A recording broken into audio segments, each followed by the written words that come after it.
यह है मेरी बुद्धि। कहानी। बहुत समय पहले की बात है। एक जंगल में एक भयंकर डरावनी आंखों वाले चीते ने आतंक फैला रखा था। वह जानवरों को मारकर खा जाता था, इसलिए बड़े से बड़े जानवर भी उससे डरते थे और उसे देखते ही भाग खड़े होते थे। एक दिन चीता पहाड़ की तलहटी में टहल रहा था। तभी उसने देखा एक बड़े से भैंसे को बेंत से मार रहा है। फिर भी वह चुपचाप खेत में हल खींच रहा है।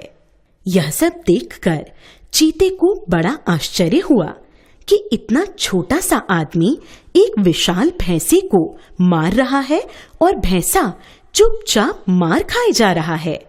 जब किसान पेड़ की छाया में थक कर आराम करने लगा तो मौका देखकर चीता भैंसे के पास आया और बोला, मित्र, एक बात बताओ, तुम शरीर से इतनी बलवान हो, तुम्हारे पास इतनी नुकीली और मजबूत सींगें भी हैं, फिर भी इतनी सरलता से मार खा रहे हो, तुम इतने डरे हुए क्यों हो? भैंसे ने बड़ी उदासी भरे स्वर में उत्तर दिया, मित्र, वह किसान छोटा जरूर है, लेकिन उसके पास बुद्धि है। चीते ने बड़ी आश्चर्य से फिर पूछा, बुद्धि? यह बुद्धि क्या चीज है? भैंसे ने कहा, यह मैं नहीं बता सकता। अच्छा होगा कि तुम खुद जाकर किसान से पूछ लो।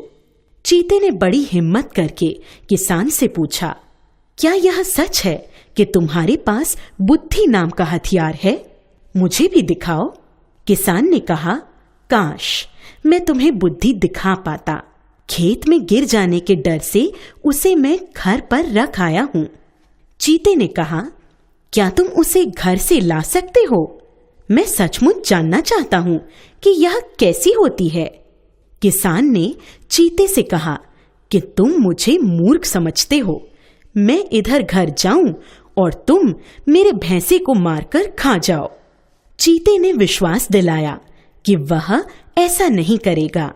तब किसान बोला, मैं एक शर्त पर बुद्धि लेने जा सकता हूं, यदि मैं तुम्हें रस्सी से पेड़ में बांध कर जाऊं। चीता बुद्धि देखने के लिए बहुत उत्सुक था, इसलिए उसने किसान की शर्त मान ली।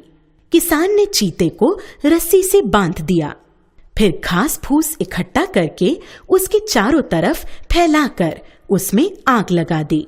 जैसे जैसे आग की लपटें तेज होती, वैसे वैसे चीता दर्द से चिल्लाता, बचाओ, बचाओ। आग से जलते चीते को देखकर भैंसे को भी हंसी आ गई। वह हंसते हंसते एक चट्टान पर गिरा और उसके ऊपर के जबड़े के दांत टूट गए। फिर उसने चीते से कहा, देखा मित्र, यह है किसान की बुद्धि। जब पेड़ से बंधी रस्सी जल गई तब चीता भी छूटा। दर्द से कराहता हुआ चीता बड़ी तेजी से जंगल की ओर भागा। उसने पलटकर पीछे भी नहीं देखा।